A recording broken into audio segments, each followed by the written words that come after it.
Que la paix de Dieu soit avec vous. Que la paix de Dieu soit avec vous. Je suis content d'être réuni avec vous ce dimanche matin pour vous parler de ce que Dieu a mis sur mon cœur pour vous parler. Juste avant de commencer, j'aimerais faire une courte prière pour remettre ce que je vais dire entre les mains de Dieu. Seigneur éternel, notre Dieu tout-puissant, approche devant toi, Seigneur, pour te prier, pour te remercier de la journée que tu nous as permis de passer, où tu nous permets d'être réunis ici ensemble pour parler, pour t'apporter ta parole, Seigneur. Permets que ce ne soit pas moi qui parle, mais c'est toi qui parles à travers moi, Seigneur. Permets que ce soit les mots que tu veux que je dis, Seigneur. Permets que ce ne soit pas des choses qui viennent de mon cœur, Seigneur. Bénis la prédication, permets que ce soit une prédication bénie, Seigneur. C'est ainsi que je te prie. Amen. Donc, juste avant de commencer, j'aimerais qu'on remercie Dieu pour la journée qui nous a permis de passer, pour ce 24 août 2026 que Dieu nous permet de passer, une nouvelle journée, d'une nouvelle année encore. Parce que des fois, il y a un truc qu'on oublie pour nous les chrétiens, c'est des fois on oublie que Dieu, il y a des choses banales comme nous donner une nouvelle journée, qui nous permet de respirer, qui nous donne un nouveau matin, qui nous permet de continuer notre vie à chaque jour. Puis nous, on pense que c'est des choses normales, mais on doit arrêter de penser ça, c'est des choses normales, puis commencer à voir ces choses comme des choses extraordinaires. Parce que aujourd'hui, j'aimerais qu'on se pose une question à nous qu'on doit tous se poser à chaque jour. Pourquoi Dieu nous donne une nouvelle journée? Pourquoi Dieu nous permet de nous réveiller à chaque matin? Pourquoi Dieu nous permet d'aller au travail, à l'école, de vivre notre journée à chaque jour? Mais pour répondre à cette question, on peut se dire c'est parce que c'est une nouvelle journée, c'est quelque chose de banal, on doit toujours vivre. Si on est en bonne santé, on va vivre, on va continuer à vivre.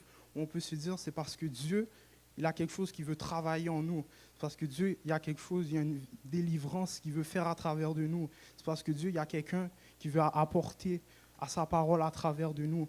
Mais pour comprendre cette chose, on doit savoir une chose fondamentale dans la Bible, c'est que Dieu ne fait jamais rien par hasard. Dans la Bible, le hasard n'existe pas. Toutes les choses que Dieu fait, que vous soyez là ce matin, que vous soyez habillés comme vous êtes habillés ce matin, que vous avez eu des disputes hier ou ce matin, toutes ces choses-là ne sont pas par hasard. Parce que dans Deutéronome 32, le verset 4, Dieu nous dit, il est le rocher, ses œuvres sont parfaites, car toute sa voie est juste. Et dans Philippiens 1, le verset 6, ça nous dit, celui qui a commencé cette bonne œuvre la rendra parfaite pour le jour de Jésus-Christ. Donc si Dieu commence quelque chose en nous, on doit être conscient que Dieu ne va jamais abandonner ce qu'il a commencé en nous. Donc toutes ces œuvres sont parfaites et notre vie, c'est une œuvre de Dieu. Donc on va commencer à voir notre vie comme une vie parfaite parce que nous sommes pas ici par accident. Et c'est autour de cette idée que mon message va tourner parce que parfois nous regardons la vie, on regarde juste les côtés négatifs de notre vie, on regarde les problèmes qu'on a, les difficultés qu'on a, on regarde les gens qui nous font du mal, on regarde à chaque jour juste des problèmes. On doit commencer à voir les bons côtés de notre vie. On doit commencer à voir que Dieu nous réveille à chaque jour. Puis même si c'est difficile, on doit comprendre que Dieu nous réveille à chaque jour. Puis juste le fait qu'on soit réveillé, c'est déjà une grâce énorme. Puis ça, on doit prendre conscience de cela. Donc le premier point que j'aimerais vous parler avec vous, c'est nous sommes l'ouvrage de Dieu. C'est l'œuvre de Dieu est parfaite et la succession de son... Et le taux de réussite de son œuvre est garanti. Plus que notre vie, plus que l'œuvre de Dieu est parfaite et sa succession est garantie, nous, on doit commencer à voir notre vie comme l'œuvre de Dieu. Comme dans Deutéronome 32, le verset 4, il est écrit, il est le rocher, ses œuvres sont parfaites, car toutes ses voies sont justes. La chose que je comprends, c'est que Dieu ne crée rien par hasard. Ça, c'est une chose qu'on doit être conscient. Rien n'est créé par hasard. Vous qui êtes là ce matin, vous n'êtes pas là par hasard. Le fait que vous soyez au Canada, pas en Haïti en ce moment, ce n'est pas un hasard. Le fait que ce soit vous et pas vos frères, le fait que même si vous avez grandi avec des gens, vous êtes enfant avec des gens, il y a des gens qui ont peut-être vécu le tremblement de terre ici, on a vu nos familles mourir, on a vu nos amis mourir. Mais vous êtes là en ce matin, ça c'est une chose extraordinaire qu'on doit comprendre et ce n'est pas un hasard. On doit essayer d'arrêter de voir notre vie comme une vie banale. Puis on doit commencer à considérer notre vie comme une vie extraordinaire. Parce qu'on n'est pas juste sur cette terre pour manger, dormir, aller travailler. On est sur cette terre pour une œuvre plus grande que même nous, on n'est pas encore au courant. Car dans Éphésiens 2, verset 10, c'est écrit « Car nous sommes son ouvrage et ont été créés par Jésus pour de bonnes œuvres que Dieu a préparées d'avance afin que nous les pratiquions. » Remarquez qu'est-ce qui est écrit dans ce passage. C'est écrit « Nous sommes son ouvrage ». Puis le fait d'être son ouvrage, Dieu, il n'y a rien qui crée qui n'est pas parfait. Donc nous qui nous a créés, on est parfait. Si on est l'ouvrage de Dieu, ça veut dire qu'on n'est pas des erreurs. Ça veut dire que la création de Dieu a toujours une direction. La création de Dieu a toujours un but. Ça veut dire que notre vie a un but. On n'est pas ici juste pour passer le temps. On n'est pas ici juste pour travailler. On n'est pas ici juste pour gagner de l'argent. On n'est pas ici juste pour manger, dormir, mourir. On n'est pas ici juste pour ça. Et c'est là que je veux corriger une idée. Quand je dis que Dieu, les œuvres de Dieu, leur réussite est garantie. Je ne parle pas juste de l'argent, du statut, de la carrière.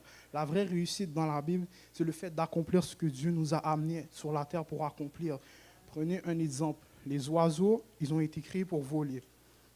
Imaginez un oiseau qui passe son temps au sol, qui mange, qui dort, qui ne vole jamais, qui marche, qui fait juste manger à ce point.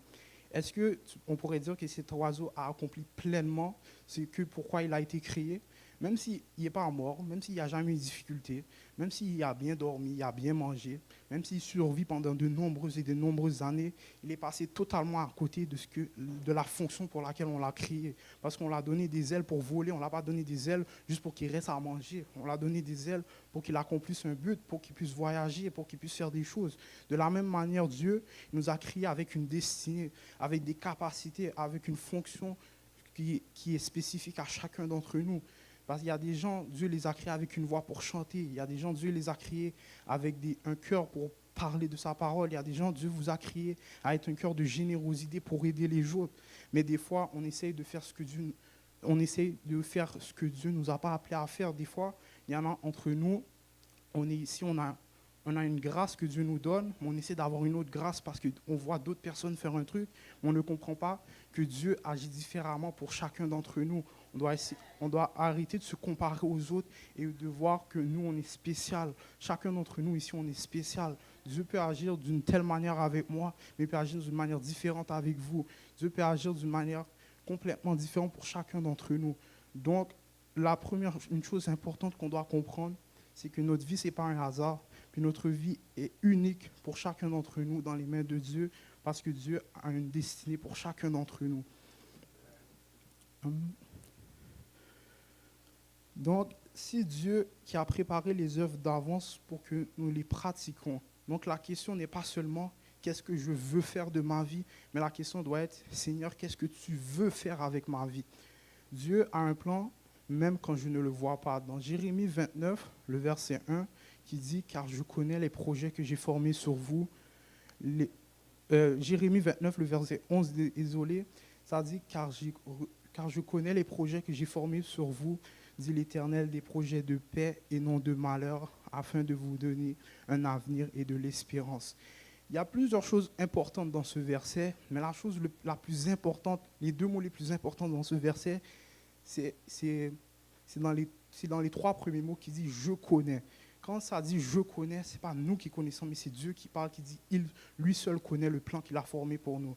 Dieu nous dit, peut-être qu'aujourd'hui on ne comprend pas la situation. On ne comprend pas pourquoi une telle porte est fermée. On ne comprend pas pourquoi on ne se fait pas accepter dans un travail. On ne comprend pas pourquoi on s'est fait renvoyer. On ne comprend pas pourquoi il y a des situations qui sont difficiles, pourquoi on a des problèmes avec notre famille. Mais notre manque de compréhension ne signifie pas que Dieu n'agit pas dans notre vie. Parce que, encore une fois, dans Philippiens 1, dans le verset 6, ça nous dit « Celui qui a commencé en nous cette bonne œuvre la rendra parfaite pour le jour de Jésus-Christ. » Donc peut-être qu'on ne connaît pas le plan, mais on connaît qui est l'auteur de ce plan. Puis juste le fait de connaître qui est l'auteur de ce plan, c'est déjà une meilleure chose que de connaître le plan en tant que tel. Parce que dans la vie, un truc qu'on doit comprendre, c'est que, je vais vous donner un exemple. Imaginez un enfant qui veut apprendre à marcher. Un enfant qui est dans une voiture, je veux dire, avec son père. Il ne connaît pas la route, il ne sait pas où ils vont, il ne comprend pas pourquoi son père prend une telle route, pourquoi son père il tourne toujours à droite, pourquoi son père ne prend pas la route qu'il veut, il veut arriver plus vite. Un enfant, si vous faites l'exemple avec vos enfants, vos petits-enfants, quand vous êtes dans la route, vous faites une longue route, l'enfant va toujours se questionner pourquoi, dans combien de temps on arrive, dans quel endroit, pourquoi on ne fait pas plus vite. Mais c'est pareil avec Dieu. Des fois, on ne comprend pas pourquoi Dieu nous emmène dans tel chemin. On ne comprend pas pourquoi Dieu prend une année supplémentaire avec nous. On ne comprend pas pourquoi Dieu prend Il y a des gens, ça les fait en 6 mois, mais nous, ça fait 10 ans, on est toujours dans la même situation. Des fois, on ne comprend pas pourquoi ça.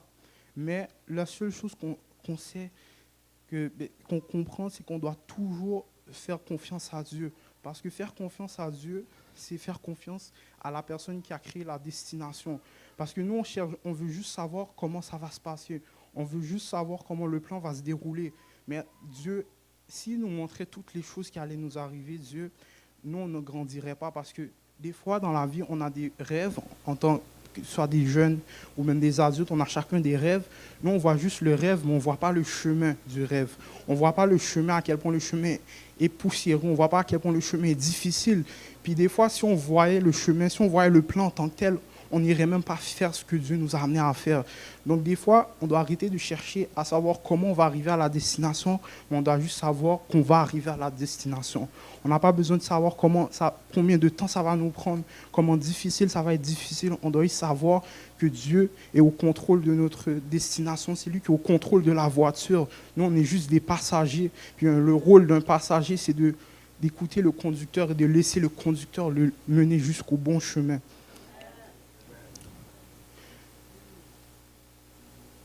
Donc, en résumé, même si on ne voit pas le plan, on sait que Dieu, lui, voit le plan. Donc, un autre point que j'aimerais montrer avec vous, c'est que notre plan, ce n'est pas toujours le plan de Dieu. Dans Proverbe 16, le verset 9, ça dit « Le cœur de l'homme médite sa voie, mais c'est l'Éternel qui dirige ses pas. » Puis après, dans Proverbe 16, dans le verset 3, ça dit « Recommande à l'Éternel tes œuvres et tes projets réussiront. » Des fois, si on regarde ces deux versets, on peut se dire, ça peut être mélangeant un peu. Il y a Proverbe 16, le verset 3 qui nous dit de remettre à Dieu tous nos projets, puis ils réussiront. Ça ne dit pas ils vont peut-être réussir, ça ne dit pas il y a des chances qu'ils réussissent, ça dit on sait qu'ils vont réussir tout simplement. Puis dans le verset 9, ça nous dit que Dieu dirige nos pas. Ça dit que c'est avec Dieu qu'on doit remettre le chemin, parce que notre cœur, on essaie de créer des propres chemins pour arriver à notre destination, mais c'est Dieu qui fait le meilleur chemin possible.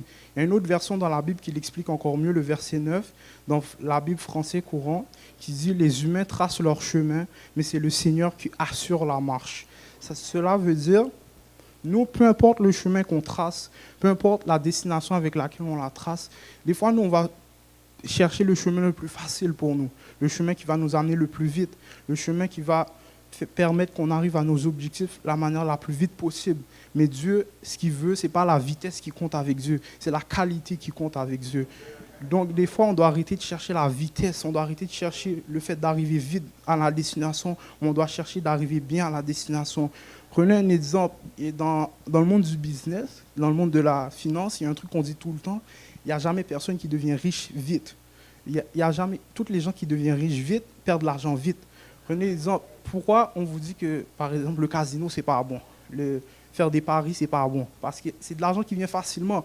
Toutes les choses qui viennent facilement quittent facilement. Si c'est de l'argent qui vient difficilement, à force de travailler dur, à force de faire des sacrifices, à force de, à chaque matin de se réveiller à 4 heures du matin, puis rentrer bien tard chez soi, on sait que cet argent ne va pas partir difficilement, parce qu'on l'a travaillé, on a travaillé ça avec la douleur de nos corps. Mais si c'est un argent qu'on fait, on va au casino, juste on tourne une pièce, puis après cette pièce, elle nous donne $1 million. C'est $1 million, il va quitter très facilement. C'est pour ça que Dieu, dans la Bible, il n'y a jamais rien que Dieu fait. C'est dans la vitesse, c'est toujours dans la patience, dans la persévérance. Puis c'est toujours, il cherche à nous garder dans la foi et à le faire confiance jusqu'au bout. Donc, un exemple tout simple, on peut prendre l'école pour nous les jeunes, puisque c'est le service pour la rentrée. Si par exemple, nous on veut rentrer dans un tel programme, dans une telle université, on a révisé durement, on a fait beaucoup d'efforts, on a allé à l'école tout le temps, on passait des nuits sans dormir. Puis après, on confie ce projet d'études à Dieu. On dit, Seigneur, fais-moi rentrer dans tel programme scolaire. Seigneur, permets que je puisse rentrer dans ce programme. Puis après, quand on a passé les examens d'entrée, on voit qu'on a été refusé dans le programme. Mais à la place de l'accepter, à la place de chercher une autre solution, on s'entête à vouloir aller dans le programme qu'on veut. On s'entête à vouloir aller dans la chose qu'on a été refusé 2-3 fois. Oui, dans la vie, c'est vrai que persévérer, c'est une bonne chose. Mais des fois, dans la vie, on doit laisser Dieu diriger les pas. Si par exemple, on a été refusé dans tel et tel programme, puis après, un autre programme ouvre, puis on s'est accepté là-dedans, à la place de s'entêter à vouloir continuer à aller dans ce que on a été déjà refusé pour faire, à la place de s'entêter à vouloir faire ce qu'on a dans notre tête, on doit laisser Dieu diriger nos pas.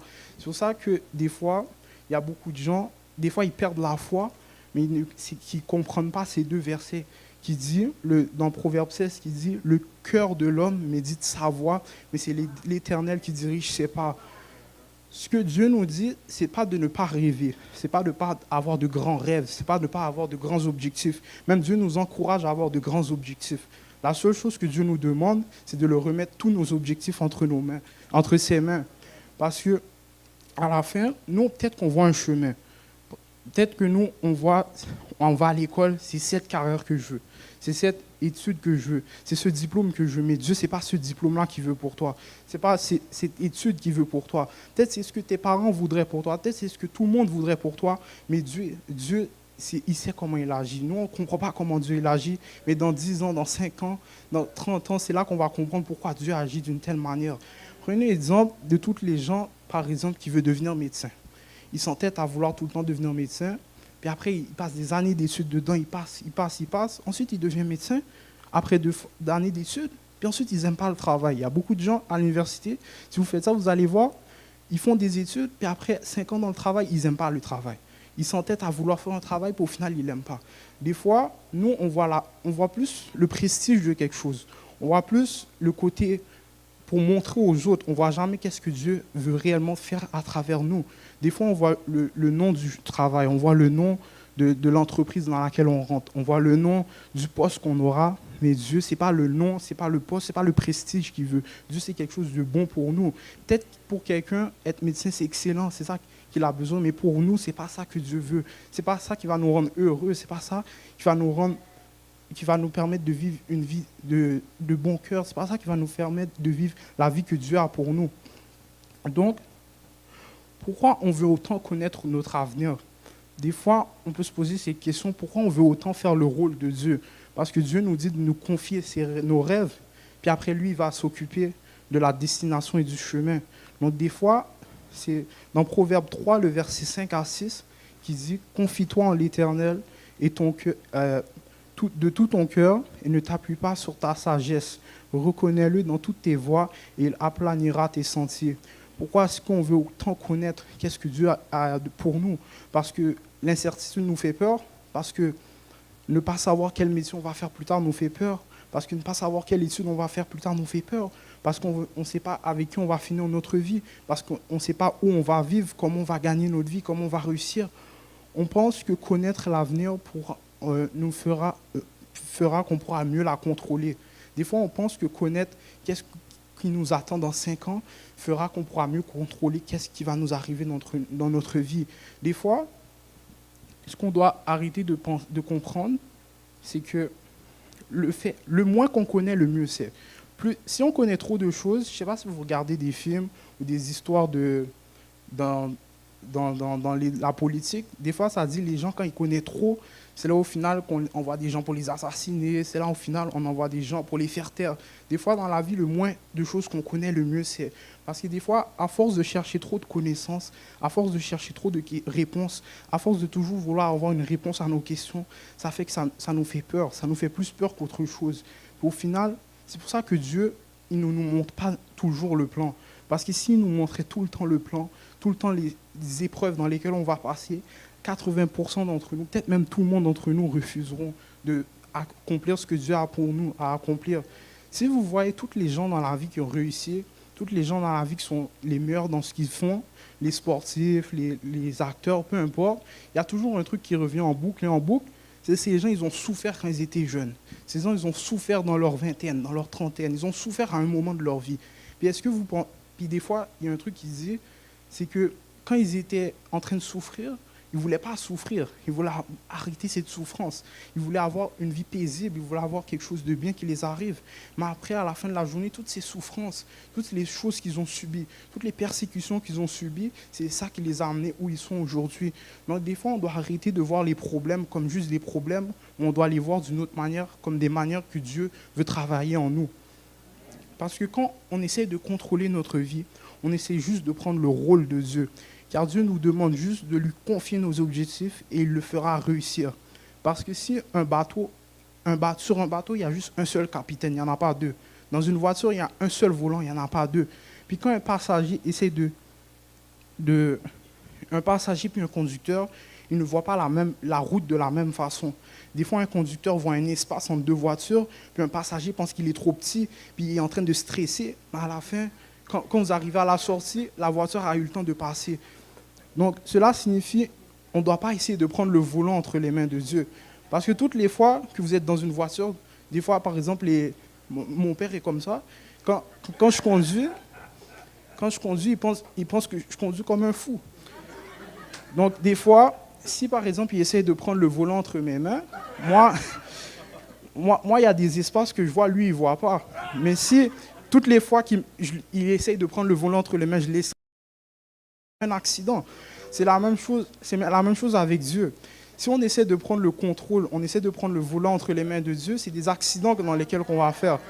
Donc, on doit laisser Dieu conduire, puis nous, même si on a peur, on a juste à fermer les yeux et laisser Dieu nous conduire. Parce que dans un avion, je sais qu'il y a beaucoup de gens ici qui ont peur des avions. Si je peux donner un exemple, ma mère, elle a peur des avions. Elle a extrêmement peur des avions. Mais à la fin de la journée, elle rentre dans l'avion, elle ne connaît pas le chauffeur, elle ne connaît pas le pilote, mais elle ferme ses yeux, puis on arrive à destination.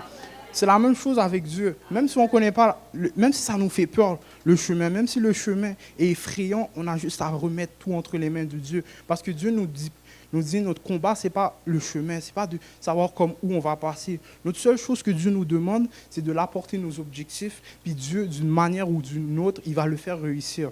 Donc on n'a pas besoin de s'inquiéter pour tout. C'est pour ça, dans Hébreux 11, le verset 1 dit: or, la foi est une ferme assurance des choses qu'on espère et une démonstration de celles qu'on ne voit pas. La foi, ce n'est pas avoir la carte complète, ce n'est pas avoir le plan. La foi, c'est faire confiance à celui qui a fait le plan. La foi, c'est faire confiance à celui qui possède le plan. Puis un autre exemple, pour rester dans le thème de la voiture, la foi, ça ne donne pas le GPS de la vie. La foi, elle nous donne accès au pilote. Puis avoir l'accès au pilote, c'est toujours mieux qu'avoir le GPS. Parce que des fois, le GPS va nous dire de prendre une route, mais le pilote qui a l'expérience, le pilote que ça fait des trentaines d'années qu'il est dedans, il va faire une autre route, puis cette autre route va nous faire arriver plus vite. Donc le fait d'avoir un GPS ne veut rien dire si on connaît le pilote personnellement, puis le pilote va nous conduire à l'endroit qu'on veut arriver. Cependant, il y a quelque chose qu'on doit comprendre. Avoir la foi, c'est bien. Croire que Dieu va nous sortir de nos problèmes, c'est bien. Savoir que Dieu, peu importe dans la situation dans laquelle on est, il va nous sortir, c'est bien. Mais dans Jacques 2, verset 17, ça dit: il est ainsi de la foi, si elle n'a pas les œuvres, elle est morte en elle-même. Cela signifie, la foi sans action, ça n'a aucun impact. On peut avoir la foi, mais si on ne fait pas les actions avec, cela ne va strictement rien changer. C'est comme avec la prière est essentielle dans notre vie chrétienne. On doit prier, on doit chercher Dieu, on doit demander sa direction. Mais si il y a quelque chose qu'on doit comprendre, c'est que la prière ne remplace pas l'obéissance. Parfois, on demande à Dieu de bénir une situation alors que Dieu nous a déjà donné un principe à appliquer. On prie: Seigneur, donne-moi la réussite. Mais est-ce qu'on travaille sérieusement pour avoir cette réussite? On prie: Seigneur, aide-moi financièrement. Mais est-ce qu'on gère bien, correctement, le peu d'argent que Dieu nous a donné déjà? On dit: Seigneur, change ma vie. Mais est-ce qu'on est prêt à changer nos habitudes de tous les jours? Et parfois, on veut que Dieu fasse quelque chose qui nous demande déjà de faire nous-mêmes. Il y a un exemple que j'aimerais vous donner avec un enfant encore. Quand un enfant apprend à marcher, ses parents lui tiennent la main au début. Mais à un moment donné, si les parents veulent que l'enfant marche, ils doivent le lâcher la main. Il doit laisser l'enfant tomber, il doit laisser l'enfant se relever tout seul. Puis c'est ça qui fait que l'enfant grandit et devient plus autonome, est capable de marcher par lui-même après 1 an, 2 ans. S'il le traînait tout le temps, il le portait tout le temps quand il avait besoin de marcher, l'enfant n'apprendrait jamais à marcher. L'enfant aurait 5 ans, il serait toujours à quatre pattes en train de se rouler à terre. C'est parce que les parents, ils l'ont laissé tout marcher tout seul, ils l'ont laissé tout tomber. Puis ça s'applique aussi à notre vie spirituelle. C'est exactement ce qui se passe avec Dieu. On pense souvent notre temps à prier, à dire Seigneur fais ci, Seigneur enlève ça, Seigneur sors-moi de ce problème, Seigneur permets que ça m'arrive, permets que ça m'arrive pas. Mais on se comporte comme un petit bébé, comme un enfant, parce que Dieu il attend qu'on sorte des fois de certains problèmes par nous-mêmes, parce qu'il nous donne des principes, comme dans Jacques 2, il dit, Dieu nous aime, mais il nous a déjà donné des instructions et des jambes pour marcher. Ces principes, la discipline, le travail, la prière, il nous a donné toutes ces choses. Donc il ne veut pas faire de nous... il ne veut pas faire à notre place les choses qu'il nous a demandé de faire. Si on veut réussir ou changer notre vie, la prière doit s'accompagner de nos propres pas, de nos propres choix. En résumé, si Dieu ne veut pas qu'on reste un enfant passif, qu'on doit toujours être tenu par la main, il nous a donné ses paroles et ses principes. À nous maintenant de faire la foi en action et de faire les pas nécessaires pour grandir. Faire confiance à Dieu, ce n'est pas rester immobile. Prier pour réussir ses études ne remplace pas le fait d'étudier. Prier pour avoir de l'argent ne remplace pas le fait de travailler, d'avoir de la discipline, avoir une bonne gestion. Prier pour avoir de bonnes relations ne remplace pas le fait d'aimer, de pardonner, de respecter l'autre. Dieu peut faire des miracles. Il a fait énormément de miracles dans la Bible. Mais si vous prenez l'exemple de Jésus, Jésus a fait tellement de miracles dans la Bible, mais la manière qu'il enseignait le plus, ce n'était pas avec des miracles, c'était à force d'enseigner la parole, de lire la parole à ses disciples avec des paraboles. Donc Dieu, il veut faire la même chose dans notre vie. Parce que des fois, on oublie qu'est-ce qu'un miracle. Un miracle, c'est quelque chose qui arrive très, très, très rarement. Si on prie toujours pour un miracle, et Dieu nous donne tout le temps le miracle, ceci va faire qu'on ne grandit pas. Parce que Dieu, son but, oui, c'est de nous sauver, oui, c'est que les meilleures choses nous arrivent, mais son réel but, c'est qu'à la fin de la journée, c'est qu'on soit une personne plus grande. C'est à la fin de la journée, ce que Dieu veut faire avec les problèmes, c'est que le problème nous change. Le problème change notre manière de voir le monde. Le problème change notre manière de voir notre relation avec Dieu. Parce que prier pour avoir... Dieu peut faire des miracles, comme je l'ai dit, mais la plupart du temps, la manière qui va nous sortir de nos problèmes, ce n'est pas avec des miracles, c'est avec de l'enseignement. Donc, et parfois, nous demandons un miracle à Dieu, alors que Dieu, la seule chose qu'il attend de nous, c'est l'obéissance. La prière doit nous pousser à agir selon la volonté de Dieu, pas à servir d'excuse pour éviter ce que Dieu nous demande de faire. On doit prier, puis après on doit obéir. On doit prier, puis après travailler. On doit prier, puis après agir. On ne doit pas juste prier, après rester dans le problème, reprier pour le problème, rester dans le problème. On doit prier, puis changer le problème. Parce que Dieu, des fois, il y a des gens qui disent que Dieu n'agit pas dans leur vie. Dieu, ça fait 10 ans qu'ils prient pour Dieu, enlève un problème, mais le problème reste tout le temps là. Mais ça fait 10 ans qu'aucune habitude change. Prenez un exemple d'une personne qui a des problèmes avec l'alcool. Il prie pour Dieu l'empêche d'être alcoolique, mais il reste encore avec des gens qui sont alcooliques. Il prie pour que Dieu enlève l'alcool de sa vie, mais tous les jours, il passe devant un bar. Si on ne change pas nos habitudes, peu importe à quel point on prie, Dieu ne va pas changer la situation. Parce que Dieu, à la fin de la journée, ce qu'on doit comprendre, c'est que Dieu a des principes. Depuis le commencement de la Bible jusqu'à aujourd'hui, Dieu a des principes, et ces principes, il les applique toujours. Imaginez vous tomber d'un immeuble, que vous soyez chrétien, que vous ne soyez pas chrétien, que vous soyez athée, que vous soyez musulman, peu importe ce que vous soyez, si vous tombez d'un immeuble, vous allez toujours tomber de l'immeuble. Et c'est la même chose avec la Bible, c'est que Dieu, il y a des principes qu'il veut qu'on applique dans notre vie, et peu importe, même si on prie, les principes de Dieu sont toujours plus puissants que les prières qu'on a à la portée. C'est que, si je veux bien m'exprimer dans ça, c'est que ce qu'on doit comprendre, c'est que oui, prier, on doit toujours prier. Puis prier, c'est la chose la plus importante. Mais si on ne change pas certaines choses que dans la Bible, c'est déjà écrit de ne pas faire, puis on prie pour changer, la situation va toujours rester pareille. Donc ce qu'on doit comprendre, c'est que dans la vie, la prière ne remplace pas les principes de Dieu. La prière, ça ne remplace pas l'obéissance. La prière, ça ne remplace pas de chercher sa parole. La prière, ça ne remplace pas d'étudier la parole de Dieu. On doit arrêter de toujours rester à prier. On doit prier, mais on doit arrêter de prier pour certaines choses. Il y a des choses que Dieu a déjà enlevées, il nous a déjà donné les solutions il y a des dizaines d'années. C'est juste à nous de nous ouvrir nos yeux pour voir que Dieu a déjà donné la solution. Donc, ça revient à ma question dès le début. Pourquoi Dieu nous réveille à chaque jour? Pourquoi à chaque jour, encore ce matin, on est encore en vie? Pourquoi ce 24 août, un dimanche, le 23 août, on est un dimanche, on peut dire banal pour certains, ou c'est le dimanche avant la rentrée, pourquoi cette journée-là, on est encore en vie? Parce que des fois, on ne se rend pas compte à quel point notre vie est fragile. Si je vous donne une statistique, en moyenne, à chaque jour, il y a 170 000 personnes qui meurent à chaque jour. Et pourtant, aujourd'hui, nous sommes encore là, nous sommes encore réveillés, nous sommes encore debout. Combien de fois on est passé à des situations tellement proches de mourir? Combien de fois on est passé à des situations qui auraient pu changer notre vie drastiquement? Mais Dieu nous a encore gardés, nous a encore épargnés. Et moi, je vous dis ça, je vous dis pas ça juste pour vous dire ça. Par exemple, moi, il y a 1 mois et demi, j'ai fait un accident sur l'autoroute. Puis moi, j'ai toujours eu cette habitude, quand je conduis, même si je dis que mon père dit que je conduis comme un enragé, c'est la réalité, je conduis un peu comme un enragé sur l'autoroute. Puis ce matin-là, je conduisais beaucoup trop vite, puis j'ai fait un gros accident. Mais à la fin, quand je suis allé, j'ai passé la journée à l'hôpital, le médecin m'a dit j'ai rien, à part une petite fracture au bras. Puis moi, il y a une parole que le médecin m'a dit, qui m'a fait réfléchir beaucoup. Mon père était là, c'est que le médecin m'a dit, est-ce que vous êtes croyant? Le médecin n'était pas croyant, il était athée. Il m'a demandé, est-ce qu'on est croyant? Moi, nous, on a répondu oui. Après, le médecin a dit, moi, je ne suis pas croyant, mais je sens qu'il y a un esprit sur toi qui t'a protégé.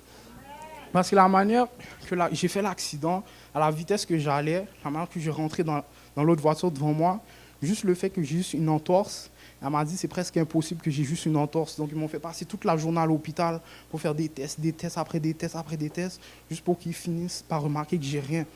Puis ça, cet accident, ça m'a fait comprendre à quel point ma vie était fragile, à quel point moi je conduisais toujours comme si un accident ne pouvait jamais m'arriver, comme si c'est les autres que ça allait arriver, mais moi ça n'allait pas m'arriver.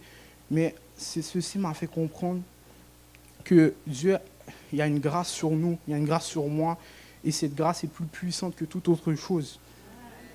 Et ça nous montre que, ça me montre un peu que ma vie, elle a un but, que depuis le début de ma vie, depuis ma naissance jusqu'à aujourd'hui, je suis au contrôle de Dieu. Depuis à ce moment précis, en ce dimanche où je peux vous parler, il y a plein de situations qui m'est arrivées, il y a plein de choses qui m'est arrivées où j'aurais pu ne pas être là ce matin, mais ce matin, je suis debout en train de vous parler, puis ça me fait comprendre, c'est pas à cause que mes parents m'ont empêché de faire des choses, c'est pas à cause que des gens m'ont dit de ne pas faire des choses, c'est juste à cause que Dieu est avec moi depuis le début, puis il continue d'être avec moi jusqu'à ce jour. C'est pour ça, à cause de ça, que je peux avoir confiance en Dieu, c'est à cause de ça que je peux savoir que peu importe dans la situation dans laquelle je suis, même si c'est stressant, même si c'est difficile, je sais que la personne qui était là avec moi, il y a 1 mois et demi durant l'accident, c'est la même personne qui est avec moi aujourd'hui dans le problème que j'ai. On devrait alors se demander qu'est-ce qui nous différencie de toutes ces autres personnes qui meurent, toutes ces autres personnes qui ont des accidents, toutes ces autres personnes qui ont des problèmes. Parce que oui, on se dit, oui, on est chrétien, oui, il y a Dieu qui est avec nous, mais à la fin de la journée, on doit comprendre ça. Il y a des chrétiens tous les jours qui meurent, il y a des chrétiens tous les jours qui se font tuer, qui se font persécuter, mais nous, qu'est-ce qui nous différencie du fait de ces chrétiens-là, qui sont morts, mais nous qui sommes encore en vie? À la fin, il n'y a pas vraiment une grande chose qui nous différencie. C'est juste, la seule chose qui nous différencie, c'est que Dieu a encore quelque chose pour nous dans notre vie. Dieu a encore un endroit qui veut qu'on va, nous. Dieu a encore une personne qui veut amener à la parole à cause de nous. Dieu a encore une destinée pour chacun d'entre nous ici. C'est la seule raison pourquoi on est encore en vie. Parce que Dieu, il y a des gens qui meurent à chaque jour, il y a des gens qui naissent à chaque jour. Mais nous qui sommes encore en vie, on doit comprendre que Dieu a quelque chose pour nous et a quelque chose qu'il veut accomplir à travers nous. Donc on ne peut pas prendre Dieu à la légère. On ne peut pas savoir qu'on peut mourir à n'importe quel moment, qu'on peut faire un arrêt cardiaque à n'importe quel moment, qu'on peut faire un accident à n'importe quel moment et continuer à vivre comme si Dieu n'était pas là, comme si Dieu n'existait pas. Dieu, des fois, j'en suis sûr, des fois, Dieu, on a des paroles qui viennent dans notre tête, on a des choses que Dieu essaie de nous transmettre, mais on n'écoute pas sa parole, on ne va pas à l'église, on ne veut pas prier, on ne veut pas faire certaines choses. Mais à la fin de la journée, ce qu'on doit comprendre, c'est que si Dieu, ce n'est pas nous qui va utiliser pour faire quelque chose, il y a un frère à côté de vous qui Dieu peut l'utiliser, il y a une sœur à côté de vous, Dieu peut l'utiliser. Donc des fois, on doit comprendre quand Dieu nous donne la capacité de faire quelque chose, quand Dieu nous donne le pouvoir de faire quelque chose, quand Dieu nous donne la force d'accomplir quelque chose, on ne doit pas être arrogant puis refuser ça parce que Dieu peut nous remplacer à tous les jours. On doit continuer à faire ce que Dieu nous a appelé à faire sur cette terre. Parce que quand je dis que l'œuvre de Dieu est parfaite puis sa réussite est garantie, c'est que Dieu, tout ce qu'il crée, sa réussite est tout le temps garantie. Mais la seule raison pourquoi c'est garanti, c'est parce que toutes les choses que Dieu crée, il les crée avec un but, puis ce but est réalisé. Un oiseau, ça a été créé pour voler, ça n'a pas été créé pour nager, ça n'a pas été créé pour marcher. Si le but de l'oiseau a été accompli, parce que Dieu l'a donné des ailes, puis il utilise ses ailes pour voler. Donc nous, des fois, Dieu nous donne quelque chose, Dieu nous donne une grâce, puis on doit utiliser cette grâce pour accomplir ce que Dieu nous a demandé d'accomplir. C'est pour ça qu'on doit arrêter de se comparer aux autres. La manière que Dieu utilise une telle personne, ce n'est pas la même manière qu'il va nous utiliser nous. La manière que Dieu utilise un frère pour prier, ce n'est pas la même manière qu'il va t'utiliser pour prier. Dieu, ce n'est pas un Dieu qui veut toujours rester dans les choses formelles. Dieu peut agir en toi. Tu n'as pas besoin nécessairement de prier à l'église, tu n'as pas nécessairement besoin d'être devant pour prier, devant pour chanter. Dieu peut agir en toi à l'école, dans ton travail. Dieu peut agir en toi pour sauver une âme perdue. Dieu peut agir en toi dans n'importe quelle manière. C'est ça dans Colossiens 1, le verset 16, qui dit « Car en lui ont été créées toutes les choses qui sont dans les cieux et sur la terre, et les visibles et les invisibles. Trône, dignité, domination, autorité, tout a été créé par lui et pour lui. » Donc nous avons été créés par Dieu et pour Dieu. On a été créés pour sa gloire et sa gloire seule. Alors si Dieu nous réveille chaque jour, ne gaspillons pas cette journée. Vivons là pour celui qui nous l'a donné. Dieu agit aussi dans la tempête. Même il y a quelque chose qu'on doit comprendre. Le fait que Dieu ait un plan pour notre vie ne veut pas dire que ce sera toujours facile. Il y aura des tempêtes, il y aura des moments difficiles, il y aura des périodes on ne verra même pas comment on peut sortir de cette situation. On aura l'impression que rien ne va comme prévu. Mais une tempête ne définit pas notre vie. Une mauvaise période ne veut pas dire que Dieu nous a abandonnés pour son plan. Parfois, Dieu agit justement dans la tempête. On veut souvent éviter les moments difficiles, mais on ne peut pas chercher à réussir la vie en cherchant tout le temps à éviter la difficulté. Parce que comme je vous ai donné l'exemple de toutes les gens que vous voyez réussir dans ce monde, tous ces gens ont passé à des moments tellement difficiles dans leur vie pour être où ils sont aujourd'hui. Puis si on cherche à éviter la difficulté, on va toujours rester dans la médiocrité. Donc si on veut avoir une grande vie, si on veut avoir des grandes bénédictions, là, les moments difficiles vont passer, les moments difficiles vont arriver durement, mais on doit rester fort et comprendre que Dieu est avec nous du début jusqu'à la fin. Si je vous donne un exemple, quand vous tirez, si vous avez un arc à flèche, quelle flèche qui va le plus loin? Est-ce que c'est la flèche qui tire avec délicatesse ou c'est la flèche qui tire dure, qui a une pression sur elle, qui est en train de s'effiltrer? C'est toujours cette flèche qui tire avec le plus de force, le plus de rage qui va le plus loin. C'est jamais la flèche qui tire avec le plus de tendresse. Donc ce qu'on doit comprendre, c'est que des fois, notre vie, tous les problèmes qu'on a, toutes les difficultés qu'on a, on doit comprendre que c'est comme un avant-goût de la bénédiction que Dieu va nous donner. Plus que notre vie est difficile actuellement, plus que les problèmes sont difficiles actuellement, plus qu'on doit se dire la bénédiction va être aussi grande, même plus grande que nos difficultés actuellement.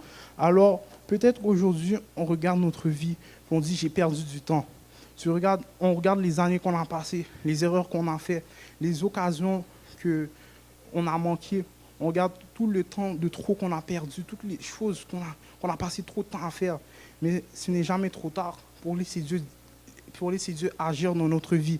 En finance, il y a quelque chose qu'on dit souvent, c'est que le meilleur moment pour investir, c'était il y a 10 ans, c'était il y a 18 ans, c'était il y a 20 ans, c'était hier. Mais vous savez, c'est quand le deuxième meilleur moment pour investir, c'est aujourd'hui. Donc, le meilleur moment pour donner notre vie à Dieu, le meilleur moment pour laisser Dieu agir dans notre vie, c'était hier. C'était avant, c'était il y a des dizaines d'années. Mais le deuxième meilleur moment pour laisser Dieu agir dans notre vie, c'est aujourd'hui. Donc si on laisse Dieu agir dans notre vie aujourd'hui, le temps qu'on pense qu'on a perdu, le temps qu'on pense qu'on a gaspillé, Dieu, comment il agit, Dieu, c'est que Dieu, pour lui, le temps de Dieu et le temps pour l'homme, ce n'est pas le même temps.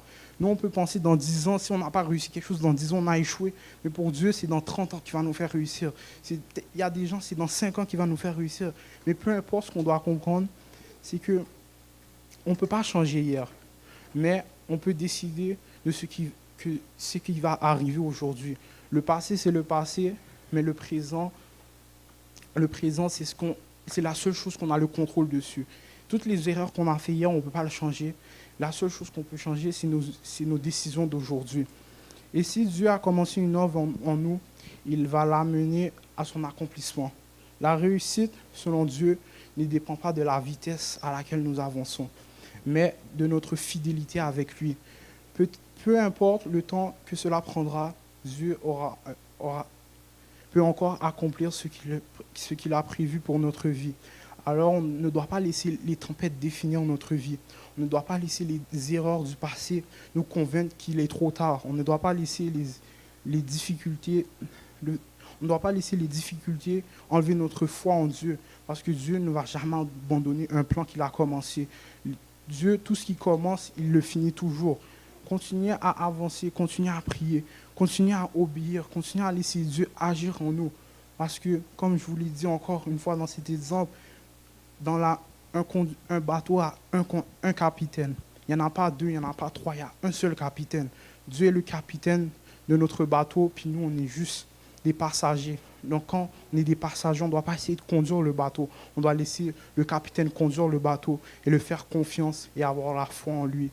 Donc, si je veux vous donner un message, et la foi en Dieu, laissez Dieu agir dans notre vie, puis comprenez que notre vie, on a été créé par Dieu, pour accomplir ce que Dieu a à nous faire accomplir. Donc tous les jours qu'on se réveille, on doit se dire, on a un choix à faire. Est-ce qu'on veut continuer à vivre pour nous? Est-ce qu'on veut continuer à vivre pour ce monde? Est-ce qu'on veut continuer à vivre pour faire plaisir à ce monde? Ou est-ce qu'on veut continuer à vivre pour la personne qui nous a créés? Est-ce qu'on veut vivre pour la personne qui nous a sauvés de chaque situation? Est-ce qu'on veut vivre pour la personne qui nous a permis d'être là en ce dimanche matin, debout, d'être là en ce dimanche matin réveillé, d'être là en ce dimanche matin, de ne pas être mort, de ne pas être en prison? Parce que des fois, on pense que les choses, Dieu, il agit de manière extraordinaire, oui, mais des fois, Dieu, les choses les plus extraordinaires dans nos vies, c'est souvent les choses les plus banales, c'est souvent les choses les plus normales. Le fait que vous soyez là en ce dimanche matin, c'est plus extraordinaire que vous touchiez $1 million demain. On doit arrêter de penser que les bénédictions de Dieu vont toujours arriver en pompe, mais les bénédictions de Dieu sont là à chaque jour, puis il continue de déverser ces bénédictions sur nous. Donc, donnons notre vie à Jésus, laissons Dieu contrôler notre vie, laissons Dieu agir comme il a envie d'agir dans notre vie, puis arrêtons d'essayer de faire le travail de Dieu. Laissons Dieu faire tout ce qu'il a à faire. Puis pour nous les jeunes, pour moi personnellement, moi qui, même si je parle, je ne suis pas parfait, je ne suis pas quelqu'un qui est nécessairement ce que je dis, je dois l'appliquer, c'est un message pour moi aussi. Mais pour nous précisément les jeunes, on doit comprendre que Dieu, il n'est jamais trop tard, on n'est jamais trop jeune, il n'y a pas de temps pour Dieu. Servir Dieu, on n'a pas besoin de l'approbation de personne, on n'a pas besoin de l'approbation d'amis, on n'a pas besoin de l'approbation de nos parents, on n'a pas besoin de l'approbation de personne pour servir Dieu. Servir Dieu, il va agir en nous, il agit avec plein de gens jeunes dans la Bible, il agit avec des gens vieux dans la Bible, il agit avec n'importe qui dans la Bible. Dieu, il peut prendre une branche et le faire devenir un arbre. C'est comme nous, on peut peut-être être faible, on peut peut-être ne pas connaître des choses, mais Dieu aujourd'hui peut peut-être faire de nous des gens qui vont transformer le monde. Peut-être qu'on dit des choses, oh, c'est certaines personnes qui vont devenir ci, c'est certaines personnes qui peuvent être ci, mais comme je vous dis, c'est quoi la différence entre vous et quelqu'un qui réussit dans le monde? C'est quoi la différence entre vous et quelqu'un qui a beaucoup d'argent? C'est quoi la différence entre vous et quelqu'un qui est heureux? Il n'y a aucune différence. On est tous créés de la même manière, on est tous nés de la même manière, puis on va tous mourir, pas de la même manière, mais on va tous mourir un jour. La seule chose qui nous différencie, c'est que nous, on a Dieu qui agit en nous. Nous, c'est Dieu qui doit nous contrôler notre vie. Puis c'est juste ça qui doit nous différencier. On doit laisser Dieu contrôler notre vie. On doit arrêter d'essayer de contrôler notre vie. Parce que le plus qu'on essaie d'avoir le contrôle de notre vie, le plus la tempête va être dure. Donc laissons Dieu contrôler la tempête. Puis nous, la seule chose qu'on doit faire, c'est laisser notre vie à Dieu. Puis c'est ça. Amen.